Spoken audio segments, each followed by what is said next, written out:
Εγώ ήθελα να σε ρωτήσω πρώτα, Στέφανε, ποιον πήγες και φίλη τον έβαλε στον γκολ. Ήταν η σύζυγός μου, ήταν η γυναίκα μου στο γήπεδο και της αφιέρωσα τον γκολ. Χάθηκες πολύ. Πάρα πολύ, γιατί μάλλον είναι ο τελευταίος μου τελικός φέτος. Δεν σκέφτομαι να σταματήσω το καλοκαίρι. Βέβαια, όχι να σταματήσω να παίζω, μπορώ να πάω.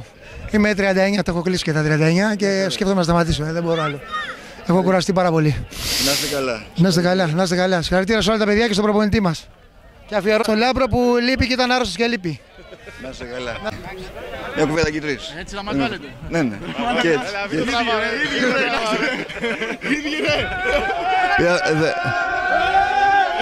Περίμενα. Δεν καταλαβαίνω γιατί γελάτε. Χαρά δεν είναι. Μια χαρά. Τελικά η Δάφνη έχει γίνει θεσμός να κατακτάει το κύπελο, έτσι. Από εκεί που δεν μας υπολογίζανε στην αρχή της χρονιάς, αποδείξαμε ότι η Δάφνη πάντα θα πρωταγωνιστεί. Κώστα, τι είναι αυτό που έκανε τη διαφορά και πήρα το παιχνίδι? Εντάξει, νομίζω ο Ηρακλής είχε την υπεροχή, αλλά το παιχνίδι φαινόταν θα κρυθεί σε ένα γκολ. Ήμασταν τυχεροί, το βάλαμε εμείς. Καλή συνέχεια στον Ηρακλή. Συνεχίζουμε. Περάσουμε και στον Κλίμη.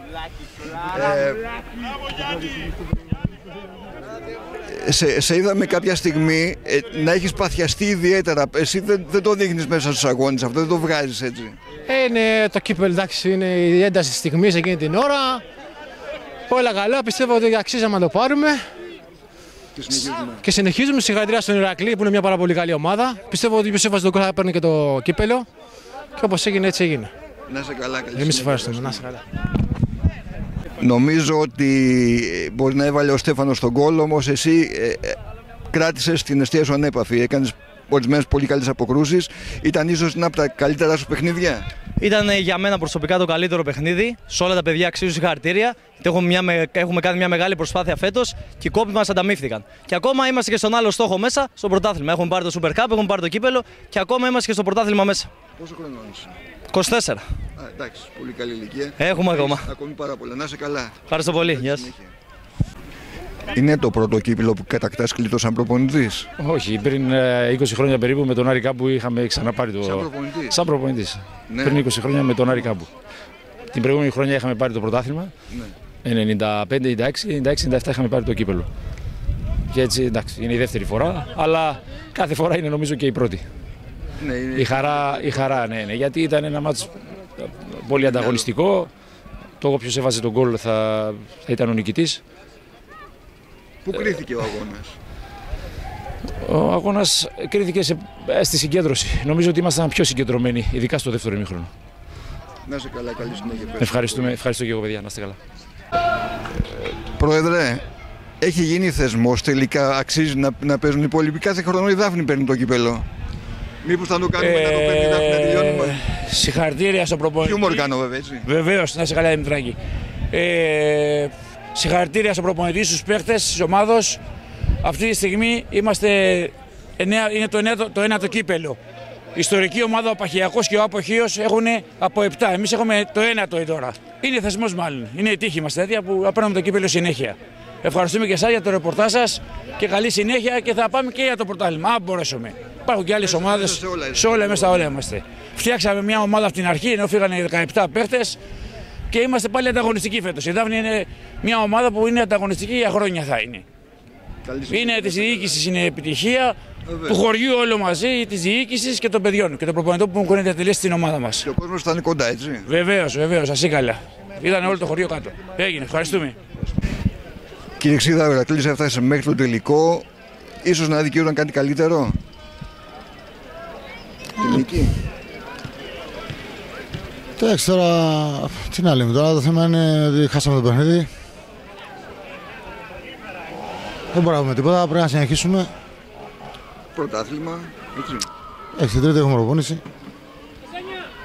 Και στο τέλος θα κάνουμε ταμείο. Δυστυχώς μάλλον φταίω εγώ. Με κατέμιση. Η ομάδα έπαιξε. Εντάξει, συγχαρητήρια στα παιδιά, είναι πολύ καλή. Νομίζω ότι είχαμε πιο πολλές ευκαιρίες, αλλά εντάξει, έτσι είναι η μπάλα. Η ομάδα του Δαφνού είναι έμπειρη. Και εκμεταλλεύτηκε ένα λάθος που κάναμε και βάλει ένα γκολ. Αυτό. Να είσαι καλά, ευχαριστούμε πολύ.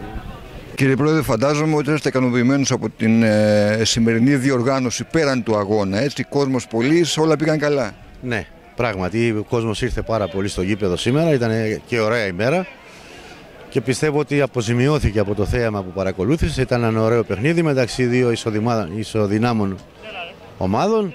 Το παιχνίδι κρίθηκε στον γκολ όπως είδατε και πιστεύω ότι το ευχαριστήθηκε και ο κόσμος. Μακάρι να έχουμε πάντα τέτοια παιχνίδια συναρπαστικά και πάντα να έρχεται ο κόσμος στο γήπεδο. Ευχαριστούμε πολύ. Εγώ ευχαριστώ. Θα ρωτήσω τα καθιερωμένα. Σε είδα δακρυσμένο στο τέλος εκεί στις απονομές. Τι περνούσε εκείνη την ώρα από το μυαλό σου μέσα? Κοίταξε, το συναίσθημα για να το νιώσεις πρέπει να έχεις παίξει ποδόσφαιρο. Αρχίζω και πιστεύω ότι τελικά είμαι καταραμένος. Έχω παίξει 7 τελικούς, είτε σαν παίκτης είτε σαν προπονητής, και έχω πάρει μόνο ένα. Δηλαδή το ποσοστό είναι τραγικό. Τι να πω, δεν ξέρω. Πραγματικά τα έχω αμένα κι εγώ. Τι να πω, καλύτερα να μην ξαναπάω στο τελικό. Πραγματικά, Τέλος πάντων. Αν και έπιανες τα πέναλτι εσύ. Εντάξει. Έπιανε τα πέναλτι, άλλες εποχές. Νομίζω ότι πρέπει να πούμε και μια κουβέντα για τον Γιάννη τον Μαμαλή, ο οποίος έφυγε χτες από κοντά μας και ήταν ιστορικός πρόεδρός σας. Είχατε φτάσει σε ένα τελικό και με τον Γιάννη τον Μαμαλή τότε. Αισθάνομαι την τιμή ότι εγώ αυτή τη στιγμή στην ομάδα αποτελώ το συνδετικό κρίκο της τότε ομάδας που τον είχα και πρόεδρο, και της σημερινής που αυτή τη στιγμή συνυπάρχω και εγώ με τα παιδιά.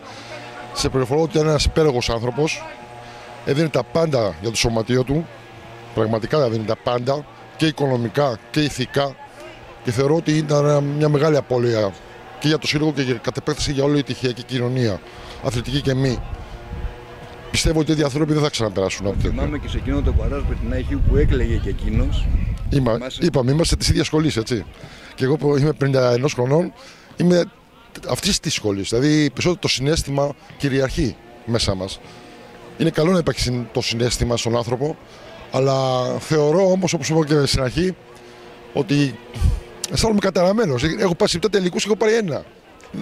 Δεν μπορώ να το εξηγήσω αυτό. Τι να πω, ξέρω εγώ. Να σε καλά, είστε μέσα στο πρωτάθλημα, κυνηγάτε Βέβαια. μεγάλο στόχο. Σημασία έχει. Δεν έχει η διαδρομή έχει σημασία, δεν έχει σημασία το τέλος, έτσι. Αυτό που ζούμε μέσα στα γήπεδα. Βέβαια. Να σε καλά. Και εγώ ευχαριστώ πολύ.